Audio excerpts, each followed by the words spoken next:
ओशो पर आरोप है कि वे विवाह संस्था के विरोधी हैं। आइए जानते हैं।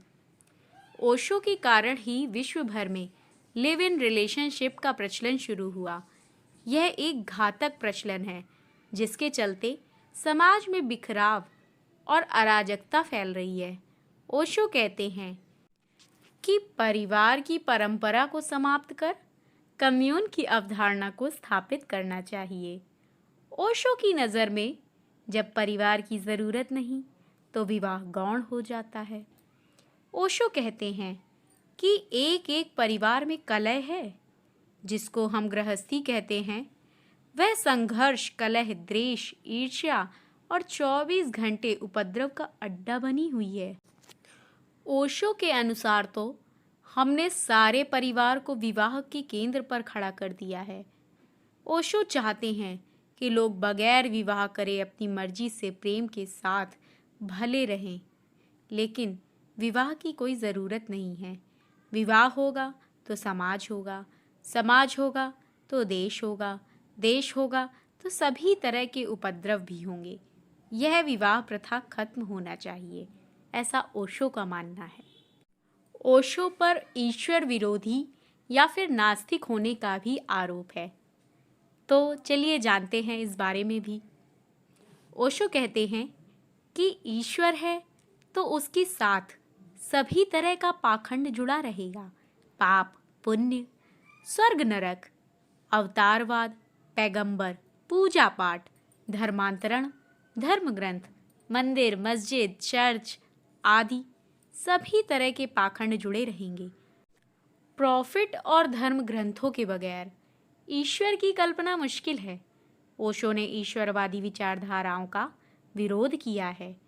ओशो की नज़र में ईश्वर कोई बाह्य सत्य नहीं है। ओशो कहते हैं कि धर्म या विज्ञान के रेडीमेड सत्यों से काम नहीं चलेगा। मैं संशय की बात नहीं कर रहा हूँ, मैं संदेह की बात कर रहा हूँ। संदेह करोगे तभी सत्य तक पहुँच सकते हो। श्रद्धा और विश्वास बांधते हैं, संदेह मुक्त करता है। ओशो के विचारानुसार यह कहना है कि विश्वास पर ही दुनिया कायम है एक गलत वाक्य हो सकता है। अच्छा, ओशो को धर्म विरोधी भी कहा गया है। आइए जानते हैं इस बारे में। ओशो कहते हैं कि सदियों से आदमी को विश्वास, सिद्धांत, मत बेचे गए हैं जो कि एकदम मिथ्या है, झूठे हैं वे, जो केवल तुम्हारी महत्वाकांक्षाओं, तुम्हारे आलस्य का प्रमाण है।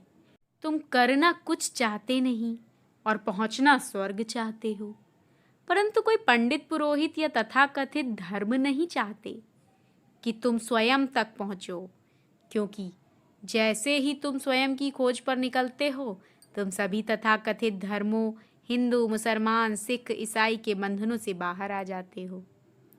उस सभी के बाहर आ जाते हो जो मूर्खतापूर्ण और निरर्थक है, क्योंकि तुमने स्वयं का सत्य पा लिया होता है। धर्म तुम्हें भयभीत कर विश्वास करना सिखाता है ताकि तुम उनके ग्रंथों पर सवाल ना खड़े करो, प्रॉफिटों पर सवाल ना खड़े करो। सदियों से धर्म ने ही यही किया है। दुनिया में अब धर्मों की ज़रूरत नहीं, धर्म का कोई भविष्य नहीं है। मनुष्य ने अपनी पहचान को धर्म की पहचान से व्यक्त कर रखा है। कोई हिंदू है तो कोई मुसलमान, कोई सिख है तो फिर कोई ईसाई। धर्म के नाम पर आपसी भेदभाव ही बढ़े हैं। नतीजा यह है कि आज धर्म पहले है, मनुष्य और उसकी मनुष्यता बाद में। ओशो कहते हैं, आनंद मनुष्य का स्वभाव है और आनंद की कोई जाति नहीं, उसका कोई धर्म नहीं है।